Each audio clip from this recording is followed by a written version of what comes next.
People who exercise, generally, you have to put in a little bit of effort to make yourself go exercise. But a lot of people who are overweight and sick don't have enough energy to do that. I don't know about that. Some of them maybe, but I think some of them just don't have discipline. There's an issue with that as well. There's also an issue with momentum. You're not used to doing it. It's not a part of your life. It's not something that you're accustomed to, pushing yourself. There's been many days where I didn't want to work out. I just didn't feel like I had the energy, and I just forced myself. And I think there's very few people out there that know how to force themselves. That's a learned, that's a learned skill. It's that kind of discipline and focus. You have to have like real rigid requirements of yourself where you don't allow yourself to back out of things and you don't allow yourself to slack off. And I don't think people put those kind of requirements on themselves as if it's it is a daily principle of life, what you must get done. You know, you must brush your teeth, you must exercise for 45 minutes. And if you did that, I think you'd be healthier and happier, and your body would perform more smoothly. And if you require your body to do things like that, I think it rises to the occasion. There are very few people that have that kind of discipline. So because of that, they come up with excuses. And excuses are a giant part of the problem. It's not simply a physical health issue. There's also mental aspects of it, and discipline's a big one. I just know way too many people who are weak mentally. And I can't just chalk it off to only, you know, their physical, the way they physically feel, because I felt like shit 100 times, and then I worked out, and then I felt way better. Yeah, it's just a fact of life. That's real. You know, you just gotta. And people don't know how to do that. And it's not. And if you're used to doing this, get in your car, sit down, drive to the office, sit down, go to the lunch, sit down. You know, go to the board meeting, sit down. Get in your car on the way home, sit down. Get home in front of the TV, sit down. Then go to the gym. Fuck off. They don't have any energy.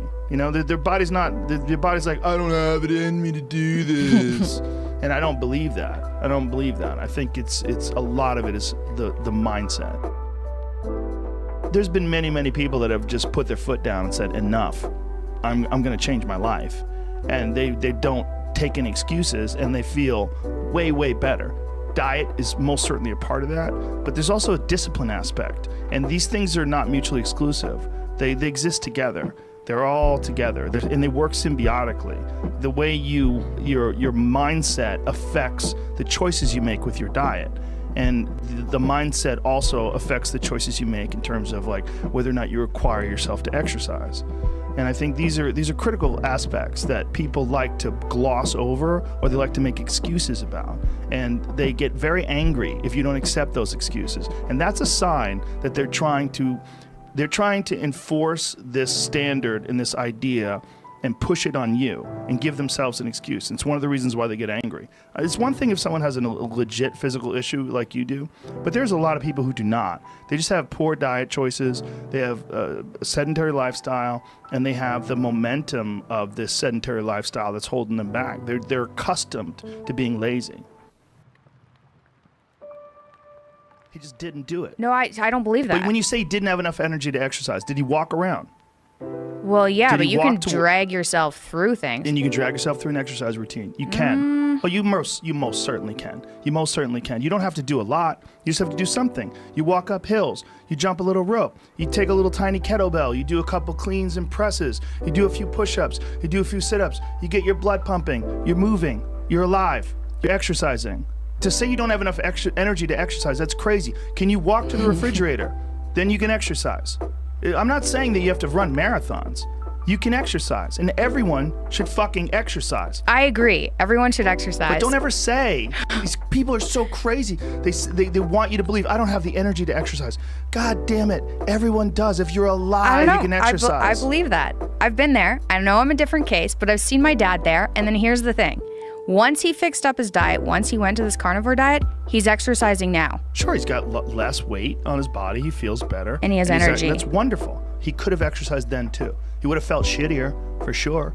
Wouldn't have felt as good as he's feeling now. But to give people this excuse, I don't have the energy to exercise, that is crazy to say. Can you walk to the fucking refrigerator? Yes. Well, you can exercise. You don't have to do anything crazy. Just walk around the block. There's 80-year-old ladies who take yoga with me.